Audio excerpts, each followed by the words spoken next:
I'm April Mahajan. Filming is my partner Nor Mahajan. We live in Chicago's Logan Square neighborhood, and we are ISEA Solar Ambassadors. We are excited to share our solar story with you and show you some components of our solar installation.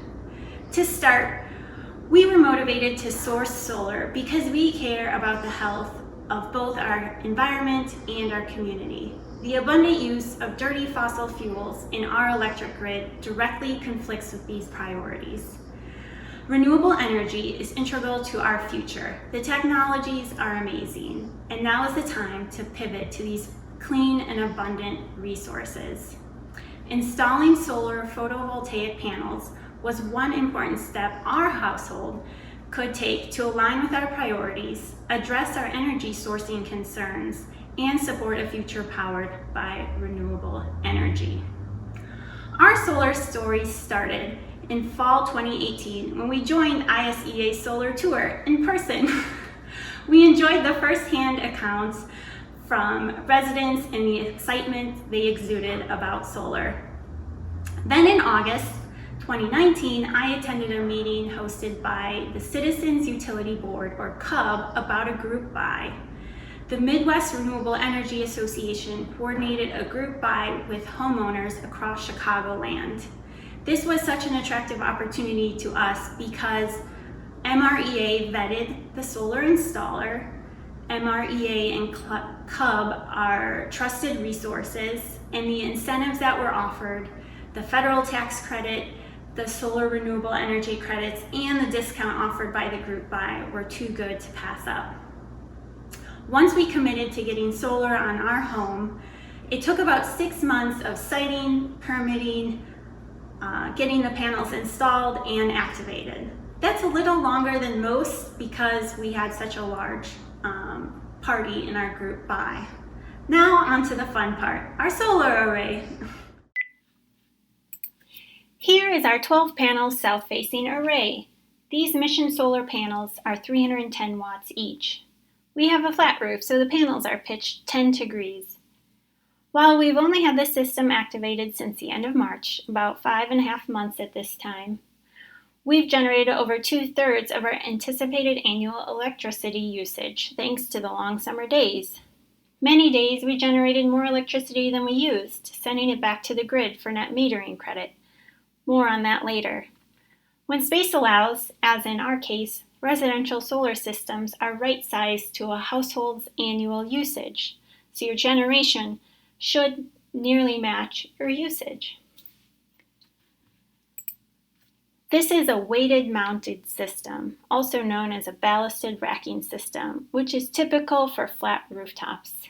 It consists of weights and these pans in the corners that hold the corner of the panel and the weights. This system uses gravity to sit on the roof. Nothing was drilled into our roof. This was a key question our neighbors asked us. While the panels are on our roof, we technically shared this entire rooftop with 7 neighbors. We were sure to alert our neighbors we were pursuing solar, alleviated concerns like these, and notified them when they might see and hear the installation team on their roofs. Whether this is unique or universal, admittedly, we had never been on our roof, so we were unsure what it looked like or how the installation team would get all the equipment up there. Of course, as professionals, they figured it out. This photo was taken from a neighboring rooftop so we could see our installation in person. Like many roofs, there is some infrastructure on the rooftop. The solar team worked around these pipes. Their shadows do fall onto the nearby panels, which makes little impact on overall solar generation. Lastly, I wanted to point out the conduit that runs from the system outside the house down to the inverter and electric meter. The conduit from the rooftop installation runs down the outside of our house to the ground level inverter and electric meter. The electric meter tells us how much energy we're putting on the grid from excess solar production and how much we're taking off the grid when we're not producing enough for our own needs. The inverter converts the direct current energy from the solar panels to the alternating current energy that can be used both by our home and the grid. Our home's fuse box is right behind this wall. The lights on the inverter here tell us when the system is running just fine. If the light is red, we can always flip this switch to restart the system. Very simple. You may be wondering, April, if you cannot see or access your panels, how do you know they are working? Well, there's an app for that, of course. Many inverters have online monitoring platforms and phone applications that enable owners to see how much energy their panels are generating at any point in time.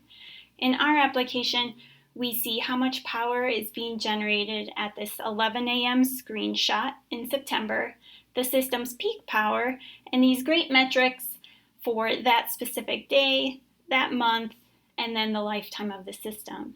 Below that, one can toggle between different time frames, day, week, month, or year. Here is generation for the month of May.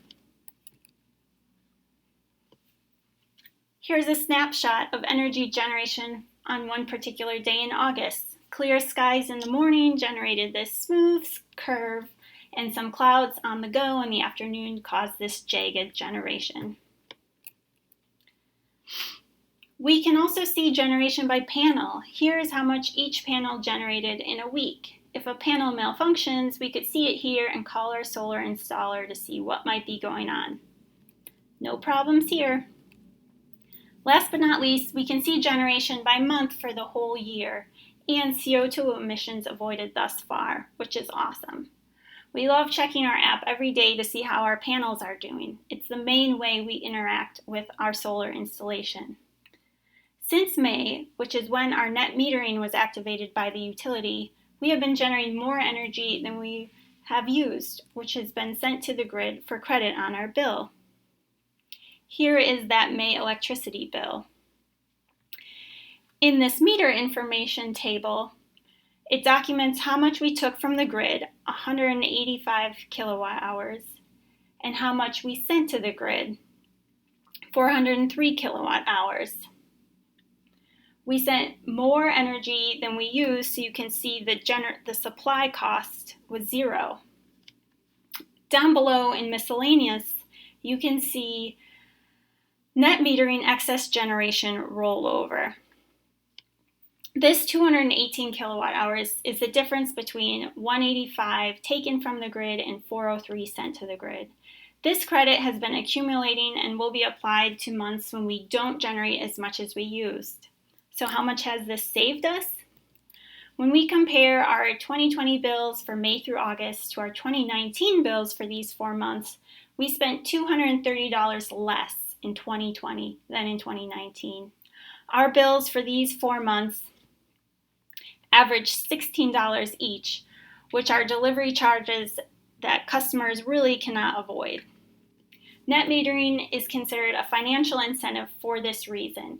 It enables solar owners to save money on their bills. Of course, I must caveat that our system was activated in time for the best months of solar generation here in Illinois. Winter months will not look like this.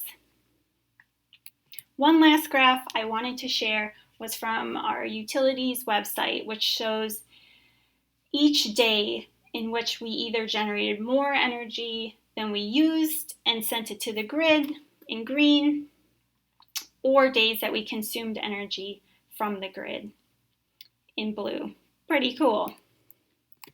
That's the end of our tour. We hope you enjoyed it and that we provided you some insight into residential solar. If you have any questions, the Illinois Solar Education website has a lot of resources. Visit them at www.illinoissolar.org. Sunny regards to you all.